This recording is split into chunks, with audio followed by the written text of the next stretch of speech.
This is my object. Guess what it is called? Mbem. Mbem is chant poetry of the Igbo people, southeastern part of Nigeria. It is an ancient art, only deposited in few people.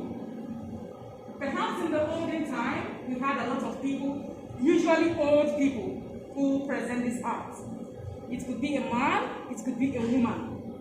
And this art is presented in different scenarios, different events, different moods. So it could be at death. So there will be in them what we call the death chant, where the chant and the mood of the chant will be that of pain, that of agony, but still that of message. Usually, when it is that of pain or it is accompanied with one of the most powerful tools, if not the powerful tool in the world, called Oja. Oja is a very tiny instrument, but brings out an amazing sound that can go far and near. So when it is that it is accompanied with Oja. The Oja is also played in different moods, different things. And of course, sell out the message, sell out the particular message or mood of that particular book. So let's go. So it is used for incantation, ablution, it is used for prayers, it is used for messages, it is used for communication. Sometimes it's not nothing, I just want to send a message. Sometimes it is for happy mood. Because you are just so filled with happiness that you just want to tell everybody that this is what it is, this is our culture, this is our... So it is usually, and when it is so happy, you see things like...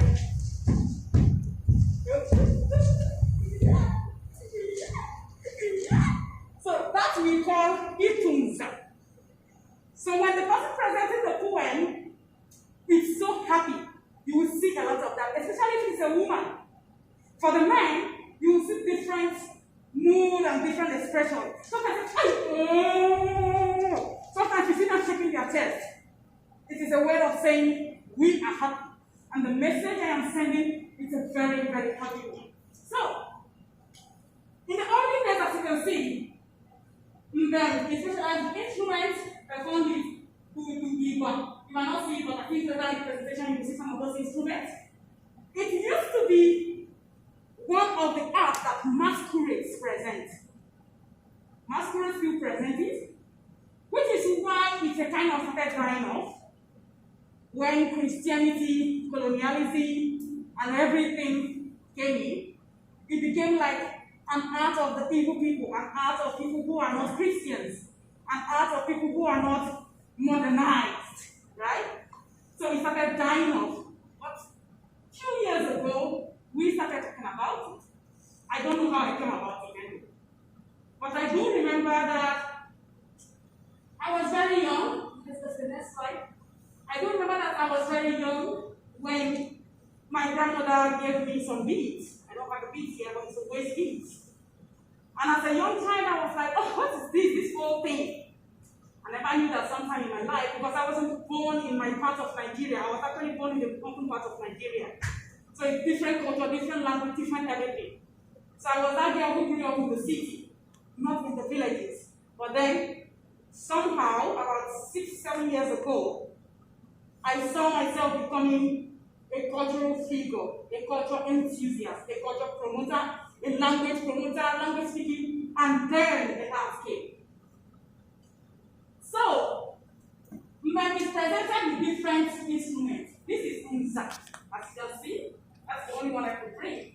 Nza is a first scale, and this is a powerful field. This is 3 of them, different types. It is called Oja. As small as it is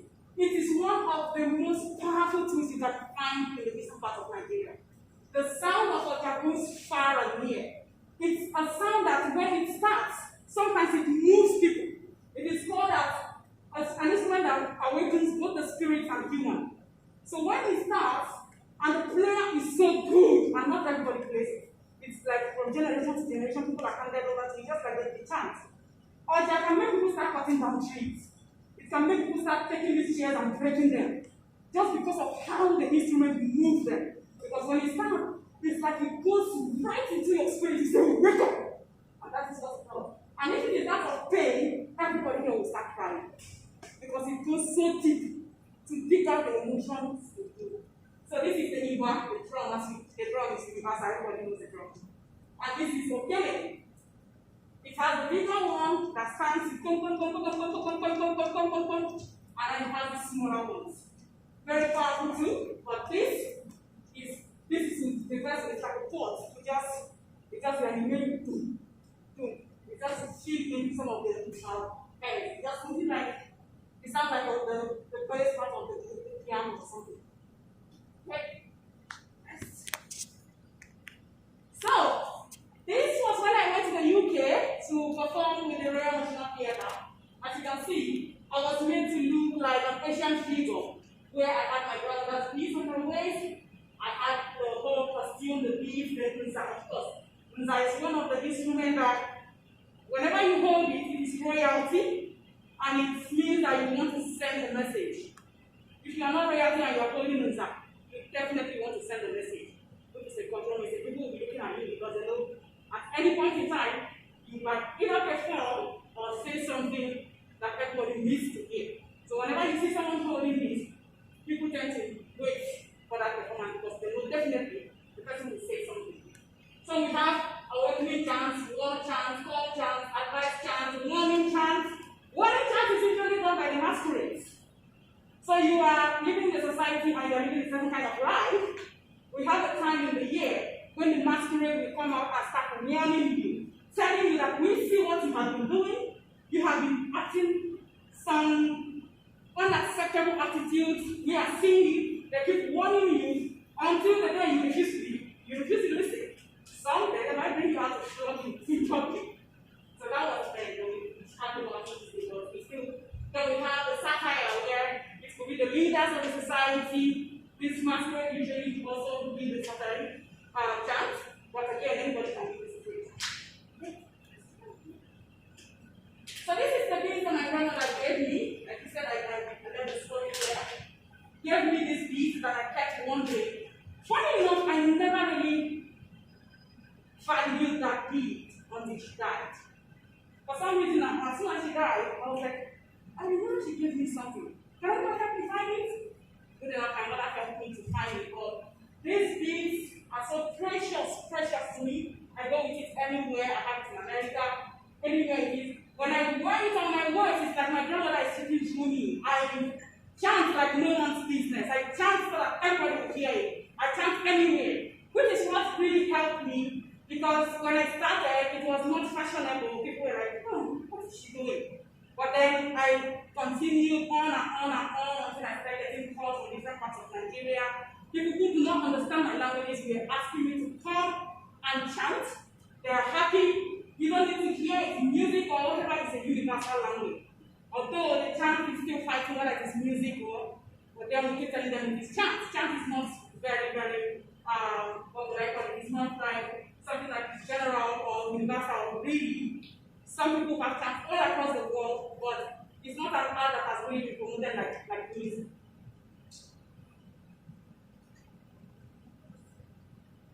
So as you can see, generally there is insufficient content, which is why I curate this art. It's not just because I perform the art, but because even in academic research, we do not have enough. When I want to do something on it, I'm looking for something, sources, I'm looking for things to use as my reference. You don't see it a lot because, like I said, it's not a child that has really enjoyed what other has or the people to enjoy. So this is why I am very, very interested in documenting these chants in different ways. So I documented through TV and radio presentation, which I worked for about close to 2 years. I was working in radio and TV, doing people programs, chanting, talking about it. Theater performance, of course, working in the Royal National Theatre for 4 good months in 52 shows. Four performances in each of the shows was something that was like the climax for me until I get to no climax. But that wasn't for me. Going to the UK to perform in the theater filled with 900 people, mostly white. They don't understand what I'm saying. But after I did the performance, oh my God, that was so beautiful. Can you write something? I was like, oh my God, I know it's a lot pretty because of the chant. I do it, I have a lot of videos on YouTube, I have a lot of videos in films. I've been featured in a lot of films, some of them are on Showmax, documentaries talking about the art. I'm mentoring others. I have a lot of young people now who I am mentoring, performing the chant, slowly. Young girls, young boys doing it. 2 years ago, let's say 5 years ago, you don't find any young person doing it. It's like, no, I can't do this. Because people will insult you, people will look at you like you're not educated. When people knew that I had done my master's and I am performing this art, I think for some people that was a shock. That was a shock. I thought, like, what? She went to school? Because of course it's an art that people in the village who never saw the 4 walls of school should perform. But I said no. So let's take a museum. So I went to Planet World Museum in DC. And when they were launching that museum last year, I performed online for them. And when I went there, I didn't see my language. I said, no. It's not possible. We are going to do something about it. And I also visited the African and American Museum of Culture and History, where they talk about the slave trade and all that. There is just this emotion filled up there that I feel that this chance will be just perfect for that particular place, and I'm already going to send it. So I'm going to be placing it in museums because today we have museums that accommodate families. Okay, so this is different performances. You can see this is a royal father, is a king in my place, and then his wife. So I perform, before you come close to this king, it was a festival called Ofala. You must be someone of very, you must be someone of very, importance. But because of my art, I was called so that they would pray for me. Because I carry an Asian art. It's not supposed to look at me like someone who's supposed to, but I do that. So sometimes people are scared of you, like young people are scared of you, really. They're like, no, someone wants to marry and they say, no, she's an Asian person, right? Like she sent me this world to do something. So you can see events, this is another part of Nigeria, they don't understand what I'm saying. This event is in Akwa Ibom, but I wanted to control the chance. And you can see I've been on TED platform in Nigeria where I perform the chant as well as spoke about the chant. And then you can see I have a festival which I do yearly. Young people coming out to watch me. When I do things like this, you see people that play the organ 4, 5. So it's really like a priestess coming out. And that is what makes it amazing because I carry it like we have to promote this art. So another way I promote this art is I take some very striking pictures apart from the videos. This part of the video is not even art, like they just quite game. But you can see the picture. So sometimes I take these pictures. This was taken in the studio, but I performed with this. This again, I did a performance just outside and then I took some pictures. So what I do with these pictures is that when I post it online, I have a very strong social media network with Facebook.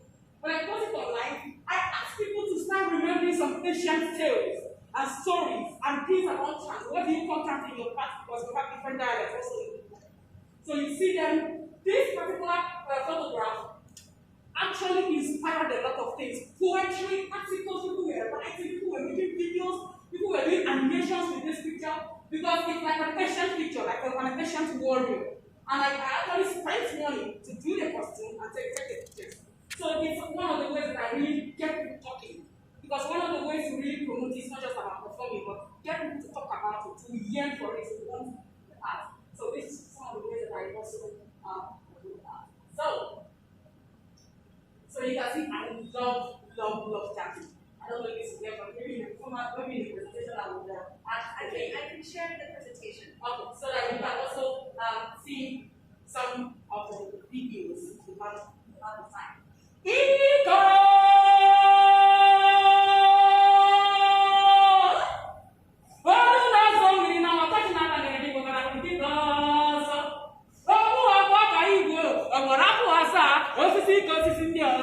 Osisi osisi ka ọhịa nna m ga-anụ n'ahụ dị omume n'ịgbakọrọ ụwakọzụo ọnwụ na-agbapụ na mmadụ ide mmiri na-ekpochapụ mkpọtụ uguru na-awụsa mmadụ uzu mmiri na ahụ uzu ọkụ na-eji mmiri ahụ ike o si na ibu iji na-awụsa n'ọkọchị. Thank you very much.